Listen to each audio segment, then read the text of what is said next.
Topic देखो साहब, maths की बात कर रहे हैं, percentage, profit loss, simple interest, compound interest, time speed और मेंसुरेशन।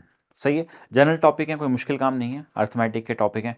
इसलिए बोल रहा हूँ कि थोड़ी सा अगर कुछ हो रहा है तो इन टॉपिक्स के ऊपर अपना फोकस करो, नया करने की कोशिश मत करना, अब स्पीड नहीं बन पाएगी। रीजनिंग के अंदर मैं नाम इसलिए नहीं ले रहा हूँ क्योंकि आज तक हमने दिल्ली पुलिस के लास्ट वाले पेपरों का एनालिसिस किया, सारे सेट को एनालिसिस किया, तो 10-12 टॉपिक निकल गया है कि वही आते हैं। अगर ये वही आते हैं तो जो मैंने आपको फॉर्मूला 1 महीने से बताता आ रहा हूं, जो हमारी क्लासेस के अंदर बताते आ रहे हैं भाई कि मॉक पेपर लगा लो, मॉक पेपर लगा लो, तो आपका काम बन ही जाना चाहिए। जीके एक इंपॉर्टेंट चीज है यार, मतलब मेरे को हमेशा से क्या लगता है कि अगर जो जीके में खेल गया ना भाई, वो बिल्कुल खेल जाता है। अब जीके में बैकग्राउंड बहुत मैटर करता है, बैकग्राउंड कि साहब आप क्या पढ़ के आए हुए हैं। देखिए, अगर आप आर्ट्स में स्ट्रांग है ना, तो आप उस एरिया को स्ट्रांग कर लीजिए। आप साइंस में स्ट्रांग है तो उस एरिया को स्ट्रांग रखिएगा। ऑल्दो मतलब साइंस वालों को बहुत ज़्यादा फायदा इसलिए नहीं मिलता क्योंकि जब मैं साइंस की बात कर रहा हूँ तो वो कुल मिलाकर ही 2-3 क्वेश्चन ही आ पाते हैं। कई बार बस जो मैक्सिमम सेट देखा गया है उसमें 4-5 हो गए, तो ये थोड़ा सा गड़बड़ रहता है।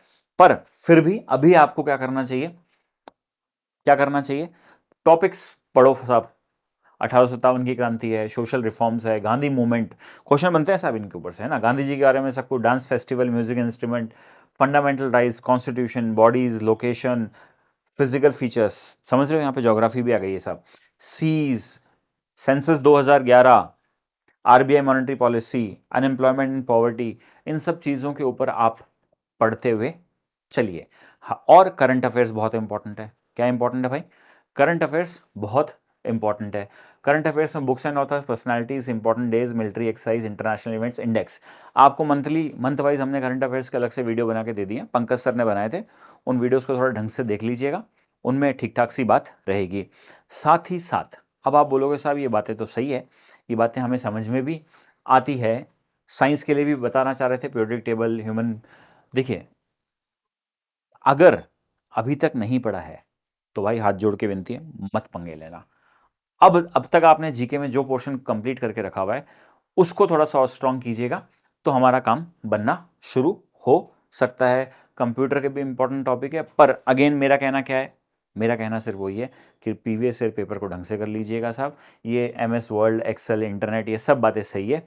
और साथ ही साथ क्या कीजिएगा, जितने मॉक पेपर लगाइएगा उनका रिवीजन मारते रहिएगा। और क्या कर सकते हैं साहब, और क्या कर सकते हैं, और ये कर सकते हैं साहब, अपने ऊपर पूरा विश्वास रखिएगा।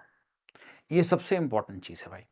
आप ये फील कीजिएगा कि मतलब मैं ये 100% करने वाला हूँ। 7,500 वैकेंसी है, अपने को सिर्फ एक नौकरी चाहिए, अपन 100% उस सीट को लेके आएंगे। 100 में से 75-76 से नंबर लाना कोई बहुत मुश्किल काम नहीं है। 40 नंबर मैथ्स और रीजनिंग के हैं, बचे हुए 60 में से देखिए चाल जी, आपके पास जब मैथ्स और रीजनिंग 40 नंबर की है और आप 38 नंबर ले आए मान लीजिए उसमें से, तो साहब 38 का डबल करते ही 76 हो जाएंगे, और 76 करते ही हमारा काम बन जाएगा।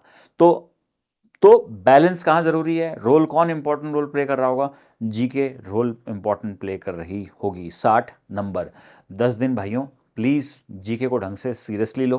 कुछ इंपॉर्टेंट टॉपिक्स हमने आपके साथ डिस्कस करने की कोशिश की, फिर भी अपने नोट्स पर विश्वास रखो, जो आपने नोट्स बना के रखे हुए हैं, जिनसे आप पढ़ते आ रहे हो, और मॉक पेपर लगाते रहो। बने रहिए मिशन ज्ञान के साथ। जय हिंद, जय भारत।